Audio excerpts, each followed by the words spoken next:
Hello students, welcome to my channel Unique Coaching. आज मैं आपको ट्रिग्नोमेट्रिक टेबल बनाना सिखाऊंगा। ये जो ट्रिग्नोमेट्रिक टेबल है हमें ट्रिग्नोमेट्रिक रिलेटेड डिफरेंट प्रॉब्लम्स को सॉल्व करने में हेल्पफुल होगा। तो आइए हम अभी ट्रिग्नोमेट्रिक टेबल बनाते हैं। ये जो ट्रिग्नोमेट्रिक टेबल होगा इसमें हम स्टैंडर्ड वैल्यूज लेंगे 0 degree, 30 degree, 45 degree, 60 degree and 90 degree. तो चलो हम स्टूडेंट्स ये टेबल बनाना शुरू करते हैं और मैं आपको ये सिखाता हूं कैसे टेबल हम बनाएंगे। सबसे पहले हमने क्या करना है, यहां पे काउंटिंग लिख लेनी है 0, 1, 2, 3 एंड 4। यहां तक हमने काउंटिंग लिख ली। इसके बाद हम इन सब को नंबर्स को 4 से डिवाइड कर देंगे। इन सब नंबर्स को हमने 4 से डिवाइड कर दिया है। इनको 4 को डिवाइड करने के बाद हमने देखना है स्टूडेंट जिसकी कटिंग हो रही है उसकी हम पहले कटिंग करेंगे। जैसे ये कटिंग हो रही है 2 की 4 के साथ, 2 1 जा 2, 2 2 जा 4। यहां पे कटिंग हो रही है 4 1 जा 4 एंड 4 1 जा 4। तो हमारे पास क्या बचा, हमारे पास यहां पे बचा 0/4, यहां पे 1/4, यहां पे कटिंग के बाद 1/2, 3/4 एंड 4/4 दैट इज 1। अब हम इन सबके ऊपर स्क्वायर रूट का साइन डाल देंगे। दूसरा स्टेप, स्क्वायर रूट का साइन।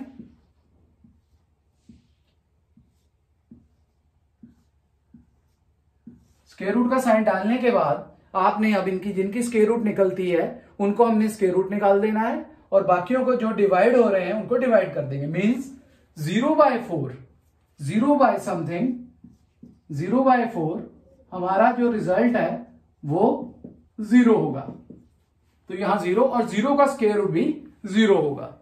1 का स्क्वायर रूट 1 होता है और 4 का स्क्वायर रूट 2 होता है, बिकॉज 2 2 जा 4। तो उसके फैक्टर बनते हैं स्क्वायर रूट के अंदर 2 का स्क्वायर, तो उसको हम 2 लिख सकते हैं। 1 का स्क्वायर रूट 1 होता है और 2 का स्क्वायर रूट 2 ही रहता है स्क्वायर रूट के अंदर। 3 का स्क्वायर रूट इरेशनल नंबर है, 3 ही रहेगा और 4 का स्क्वायर रूट 2 हो जाएगा यहां पे। सिमिलरली 1 का स्क्वायर रूट 1 हो जाएगा हमारे लिए। इसके बाद ये हमने जो पिछले एक चैप्टर में पढ़ा था, पंडित बद्री प्रसाद हर हर बोले सोना चांदी तोले, वहां पे हमने 6 टी रेशियोज की थी, sine theta, cos theta, tan theta, secant theta, cosecant theta and cot theta. उन सब की वैल्यूज हम यहां पे फाइंड आउट करेंगे। तो सबसे पहले हमने यहां पे एंगल लिख देना है, वो हमारे लिए क्या है, वो हमारे लिए थीटा है। तो यहां पे थीटा के अंडर सबसे पहला हमारे पास आएगा साइन थीटा। तो साइन थीटा मींस हम किस एंगल के लिए निकाल रहे हैं, ये वाली पहली वैल्यू, ये वैल्यू हम निकाल रहे हैं 0 डिग्री के लिए। दूसरी हम निकाल रहे हैं 30 डिग्री के लिए। तीसरी हम निकाल रहे हैं 45 डिग्री के लिए। फोर्थ हमारी वैल्यू है 60 डिग्री के लिए एंड लास्ट जो है हमारी वो है 90 डिग्री के लिए। तो हमारे पास ये साइन थीटा का मतलब है कि हम साइन 0 डिग्री की वैल्यू निकाल रहे हैं। तो ये जो हमने वैल्यूज लिखी हैं दैट इज 0, ये साइन 0 डिग्री की वैल्यू है। ये इसके बाद 1/2 जो लिखी है ऊपर हमने, ये हमारे पास साइन 30 की वैल्यू हो गई। और जो हमने थर्ड वैल्यू लिखी है साइन 45 की, वो हमारे पास आ गई 1/√2। जो फोर्थ वैल्यू है साइन 60 की, वो हमने लिखी है √3/2 और लास्ट साइन 90 की वैल्यू 1 हो गई है। ये आपने क्या लिखा है, दोबारा देखेंगे हम कि हमने साइन 0 डिग्री की वैल्यू स्टूडेंट्स 0 लिखी है यहां पे, साइन 30 की वैल्यू 1/2 आई है, साइन 45 की 1/√2, साइन 60 की √3/2 एंड साइन 90 की 1। तो इस तरह से हम टेबल की हेल्प से साइन की सारी वैल्यूज निकाल सकते हैं। इसके बाद हमने दूसरा निकालना है कॉस थीटा। कॉस थीटा के लिए हमें क्या करना है, अगर आपके पास ये वैल्यूज फाइंड कर चुके हो आप साइन थीटा की, तो हमने अब कॉस की वैल्यूज के लिए ये वैल्यूज पीछे से लिखनी शुरू कर देनी है। जो हमारे पास साइन 90 था वो हमारे लिए कॉस 0 डिग्री हो जाएगा।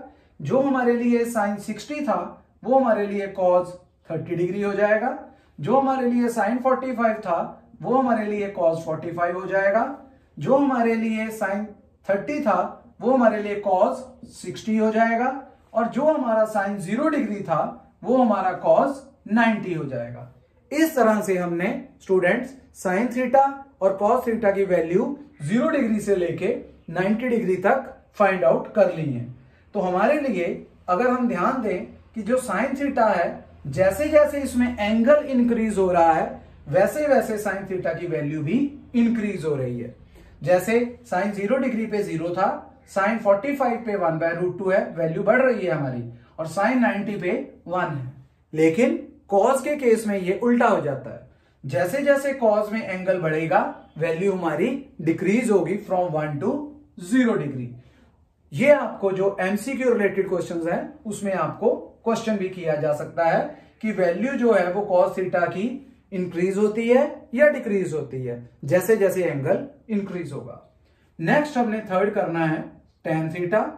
ये हमने किया था फ्रेंड्स, टेन थीटा हमारे पास होता है sine theta upon cos theta. तो हमने क्या करना है, इन दोनों वैल्यूज को जो ऊपर हमने निकाली है 0 डिग्री पे साइन एंड कॉस की, उनको हम दोनों को डिवाइड करेंगे। मतलब 0 और 1 को अगर हम डिवाइड करते हैं, बीच में डिवाइड का साइन डालते हैं, तो हमारे लिए 0 बाय समथिंग 0 आ जाएगा, 0 by something that is 0। Similarly जब हम इसमें डिवाइड करेंगे, बीच में डिवाइड का साइन लगाएंगे, तो इस तरह से ये वैल्यू आ रही है। एक आइडेंटिटी है जैसे आपके पास a बाय बी को हम डिवाइड कर रहे हैं c बाय डी से। तो इसमें होता क्या है हमारे लिए कि हमारे लिए ये जो फर्स्ट टू वैल्यूज है ये एज इट इज आती हैं, और जो ये डिवाइड के साइन के नीचे वाली वैल्यूज है ये आपकी रेसिप्रोकल होके ऊपर चली जाती हैं। मींस ये जो d है इसने a के पास चले जाना है, और जो हमारा c है ये b के पास आ जाएगा। तो यहां पे भी ऐसे ही होगा, अगर हम इनको करेंगे तो 1/2 और 2 ने ऊपर चले जाना है, √3 नीचे आ जाएगा, 2 से 2 क्रॉस कर दोगे, कट कर दोगे, तो बचेगा 1/√3। इसके बाद अगर आप इन दोनों को डिवाइड करोगे 45 पे tan 45 की वैल्यू के लिए sin 45 और cos 45 को डिवाइड करोगे, क्योंकि दोनों की वैल्यू सेम है, बिल्कुल हमने डिवाइड का साइन लगाया बीच में तो दोनों की वैल्यू सेम है। सेम है तो पूरा पूरा कट रहा है, अगर पूरा पूरा कट रहा है तो रिजल्ट आपका 1 आएगा यहां पे। इसी तरह से यहां पे जब हमने डिवाइड करना है sin 60 बाय cos 60 जो हमारा tan 60 है, यहां पे हम जब डिवाइड करेंगे तो दोनों का डिनोमिनेटर सेम है, 2 से 2 कैंसिल हो जाएगा, तो √3/1 आ जाएगा which is equal to √3। Next result हमारे पास आ रहा है 1/0। तो अगर हमारे पास एक रिजल्ट आ रहा है समथिंग अपॉन 0 या 1/0, तो हमारे पास रिजल्ट आता है नॉट डिफाइंड, जिसको हम ND लिख देंगे, नॉट डिफाइंड। ये हमारे पास ट्रिग्नोमेट्रिक टेबल 3 वैल्यूज का हो चुका है, 3 टी रेशियोज का। साइन थीटा की वैल्यूज निकाल ली 0 से 90, कॉस की निकाल ली हमने 0 से 90, और सिमिलरली हमने tan की भी 0 से 90 वैल्यूज निकाल ली है। अब 3 इनके रेसिप्रोकल्स हैं। जो साइन थीटा का रेसिप्रोकल है आपको पता है फ्रेंड्स, वो होता है कोसेकेंट थीटा, ये साइन का रेसिप्रोकल है। तो आप क्या करोगे, यहां पे कोसेकेंट थीटा की वैल्यू निकालने के लिए साइन का रेसिप्रोकल करोगे। तो जिसके डिनोमिनेटर में, जैसे ये 0 वैल्यू है, साइन 0 0 है, जिसके डिनोमिनेटर में कुछ नहीं होता है उसके डिनोमिनेटर में 1 होता है, तो मींस इसके नीचे 1 लगा हुआ है, तो 0/1 मींस क्या हो जाएगा, 1/0 हो जाएगा। और 1/0 हमने यहां पे किया है वो हमारे लिए क्या होता है, नॉट डिफाइंड होता है। तो यहां पे हमारे लिए वैल्यू आ जाएगी 1/0 that is not defined. Similarly sign का भी हमने रेसिप्रोकल यहां पे करना है 1/2 का, 30 डिग्री के लिए वो कोसेकेंट 30 की वैल्यू होगी, तो 1/2 का रेसिप्रोकल होता है 2/1, 2/1 को हम लिख सकते हैं 2। नेक्स्ट हमारे पास वैल्यू आ जाती है कोसेक 45 डिग्री की, 1/2 का √2 का रेसिप्रोकल वो आ जाएगा √2/1 दैट इज √2।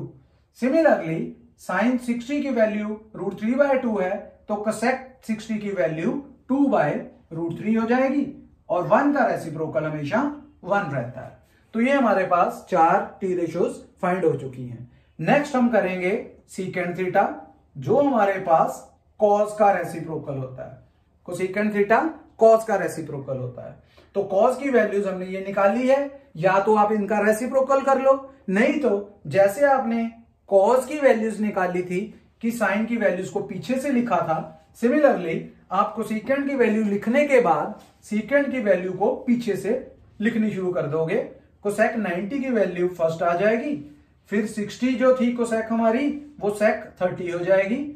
सिमिलरली ये √2 आ जाएगा, फिर हमारा ये 2 आ जाएगा, और यहां पे जो नॉट डिफाइंड था वो आपके सेक में लास्ट में आ जाएगा। तो हमने 5 टी रेशियोज कर ली। सिमिलरली लास्ट टी रेशियो हमारी जो है वो हमारे लिए आ रही है कॉट थीटा।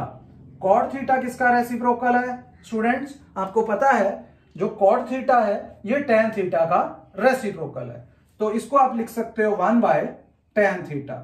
तो रेसिप्रोकल हमारे लिए क्या आएगा कॉट थीटा का? जैसे ये 0 आया था तो इसका रेसिप्रोकल आएगा 1/0, और हमने यहां पे पढ़ा है, अभी साइड पे लिखा है हमने कि something upon 0 that is not defined. तो ये कॉट हमारे लिए 0 डिग्री पे नॉट डिफाइंड हो जाएगा। इसके बाद आपने tan 30 की वैल्यू निकाली है 1/√3, तो cot 30 की वैल्यू हो जाएगी √3/1 दैट इज √3। सिमिलरली cot 45 की वैल्यू 1 होगी, क्योंकि tan 45 स्टूडेंट्स 1 है, तो 1 का रेसिप्रोकल 1 ही होता है। इसी तरह से tan 60 की वैल्यू √3 थी, तो cot 60 की वैल्यू हो जाएगी 1/√3।